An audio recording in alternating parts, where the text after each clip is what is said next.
जय श्री कृष्णा दोस्तों, स्वागत है हमारे चैनल क्विक नॉलेज में। आज के इस वीडियो में हम बात करेंगे कार्तिक मास कब शुरू होगा, कार्तिक मास स्नान के ज़रूरी नियम क्या हैं, पूजा विधि क्या है और कार्तिक स्नान के दौरान हमें कौन कौन सी सावधानियों का ध्यान रखना चाहिए।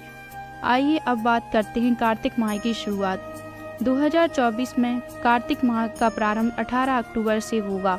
यह महीना हिंदू धर्म में विशेष महत्व रखता है। इस दौरान किए गए स्नान और पूजा से सभी पाप धुल जाते हैं और जीवन में सुख समृद्धि की प्राप्ति होती है। कार्तिक माह में भगवान विष्णु का विशेष ध्यान रखा जाता है और साथ ही देवी तुलसी की भी पूजा का विशेष महत्व होता है। आइए अब बात करते हैं कार्तिक स्नान नियम और विधि के बारे में। कब से स्नान करना चाहिए? कार्तिक स्नान की शुरुआत पूर्णिमा से करने का महत्व है, लेकिन प्रतिपदा से भी स्नान करना संभव है।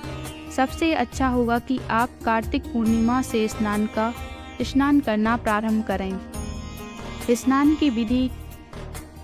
पहला, स्नान का समय। कार्तिक माह में स्नान सुबह ब्रह्म मुहूर्त में करना चाहिए। यह आमतौर पर सुबह 5 बजे से 6 बजे तक के बीच होता है।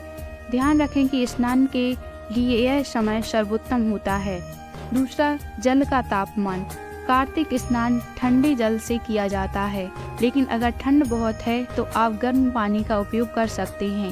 ध्यान दें कि गर्म पानी में गंगा जल नहीं मिलना चाहिए। तीसरा, पीरियड्स के दौरान स्नान। महिलाएं अगर पीरियड्स में हैं तो उन्हें स्नान उसी समय करना चाहिए जब वे सामान्यतः स्नान करती हैं। पूजा पाठ करते समय गंगा जल का उपयोग नहीं करना चाहिए। आइए अब बात करते हैं पूजा विधि के बारे में। तुलसी पूजा। स्नान के बाद तुलसी की पूजा करना ना भूलें। तुलसी को घर में रखना और उनकी परिक्रमा करना बहुत शुभ माना जाता है। दूसरा, दीप जलाना। कार्तिक माह में दीपदान का विशेष महत्व है। कम से कम 3 दीपक जलाने का प्रयास करें, एक आंवले के नीचे, एक पीपल के नीचे और एक अपने घर की छत पर। तीसरा, सूर्य को जल अर्पित करना। स्नान के बाद सूर्य देव को जल देना अनिवार्य है। यह आपके सभी कार्यों में सफलता और समृद्धि लाएगा। आइए अब बात करते हैं कार्तिक स्नान के दौरान हमें कौन कौन सी सावधानियों का ध्यान रखना चाहिए। आहार संबंधित सावधानियाँ। कार्तिक माह में विशेष ध्यान दें कि आप मूली, प्याज, लहसुन और मसूर की दाल का सेवन ना करें। यदि आपको इनका सेवन करना पड़ रहा है तो चिंता की कोई बात नहीं है। भजन और कीर्तन। स्नान के बाद समय बिताने के लिए भजन और कीर्तन करें।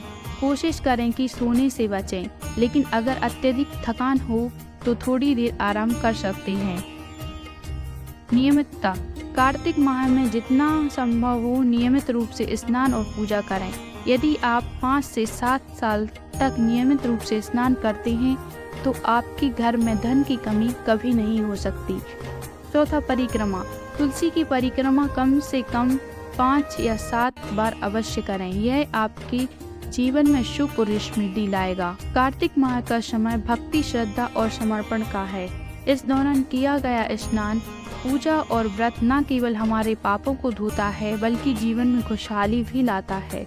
2024 में 18 अक्टूबर से प्रारंभ होने वाली कार्तिक माह का सही तरीके से पालन करके हम अपने जीवन को एक नई दिशा दे सकते हैं। आशा करते हैं दोस्तों आपको हमारी जानकारी पसंद आई होगी। धन्यवाद।